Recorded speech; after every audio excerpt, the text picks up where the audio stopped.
Salut à toutes et à tous et on se retrouve pour ce 4 décembre pour mon top 22, mon numéro 22 de mon top Marvel. Alors aujourd'hui, comme vous l'avez vu au titre, c'est un peu particulier parce que là on a les 3 films Ant-Man, parce que je les mets à peu près au même niveau et aussi parce que comme ça me permettait de mettre plus de films. Donc par exemple il y avait Black Widow, Captain Marvel et Avengers l'ère du Tron que je voulais avoir dans le top, et c'était un peu un moyen de les caser. Enfin, plus pour Captain Marvel et enfin pour Black Widow et pour Avengers l'ère du Tron, mais quand même, voilà. Du coup, j'ai préféré faire la trilogie Ant-Man dans une seule vidéo.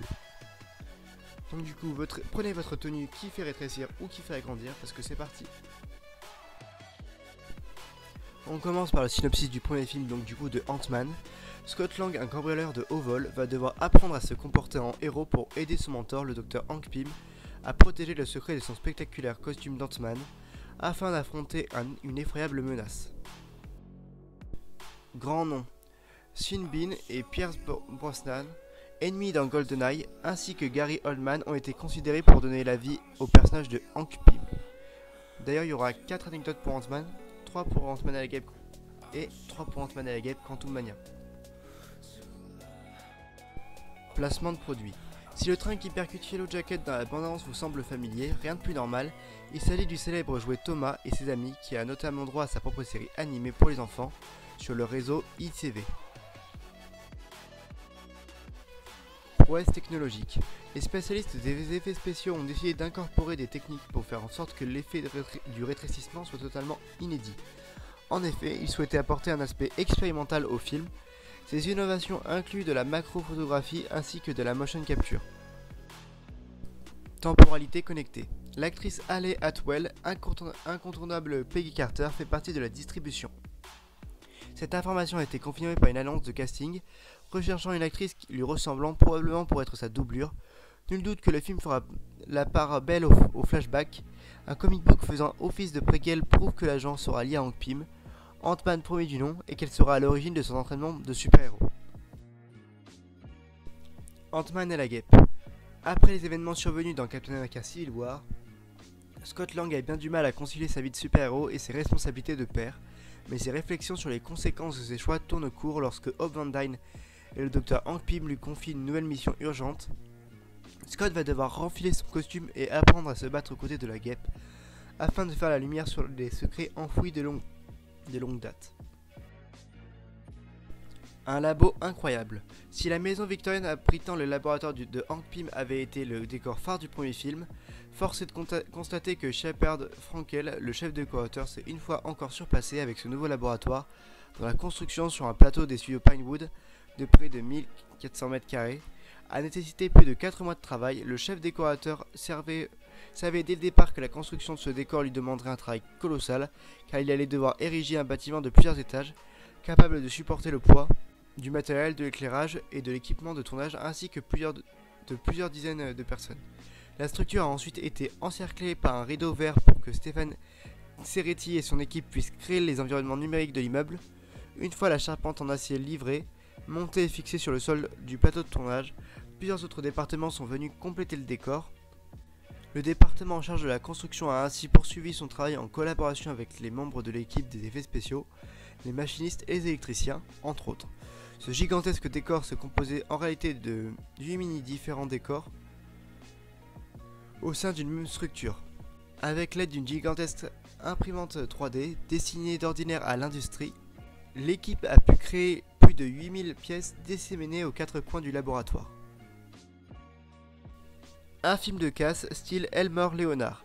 Le ton dans Ant-Man et la Guêpe s'inscrit dans la lignée du premier film, entre comédie et film policier. Le producteur Stephen Broussard confie: Ant-Man s'inspirait clairement du film de casse, un genre plébiscité par le public. Nous considérons d'ailleurs que la franchise comme une série de films d'inspiration policière.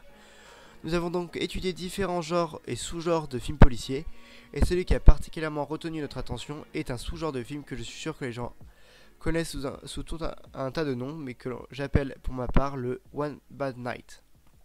C'est le genre d'histoire dans laquelle un événement se prépare, généralement à la limite de la légalité, dont la réalisation semble simple, mais soudain les choses tournent mal et les personnages basculent dans une spirale infernale où la situation ne cesse d'empirer.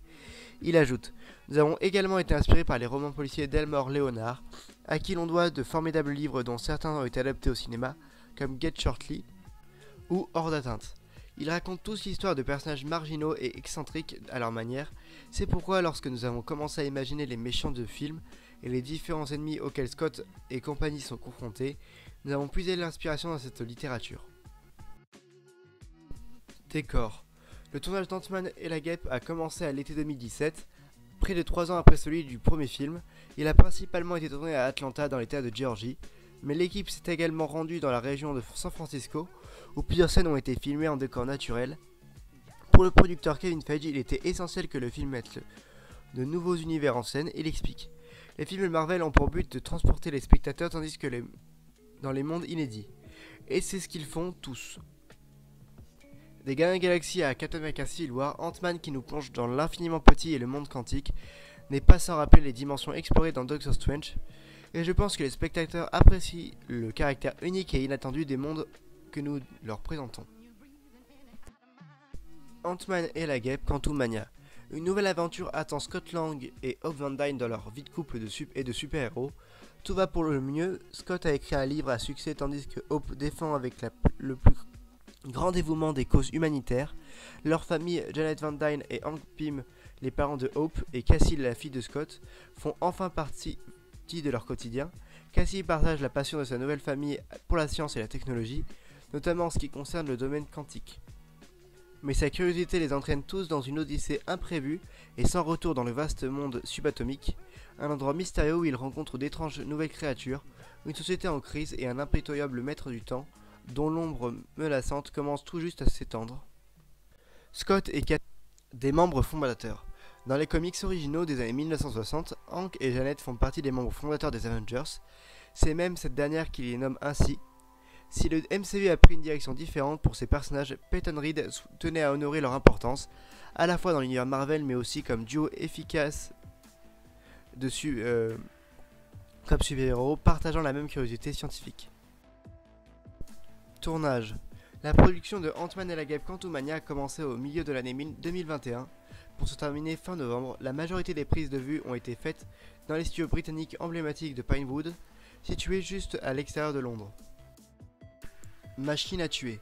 MODOK est le bras droit féroce de Kang, son nom est l'acronyme de Mechanized Organism Designed Only for Killing, soit organisme mécanisé conçu uniquement pour tuer, tout un programme. Bon ben voilà, c'est tout pour aujourd'hui. On se retrouve du coup bientôt pour demain pour le 5e jour du mois de décembre et accessoirement pour mon top 21. Et du coup l'indice pour demain c'est métal. Je pense que ça semble assez simple. Mais après, quel métal? C'est la question. On se retrouve très bientôt pour une nouvelle pêche aux infos Disney. Bye bye.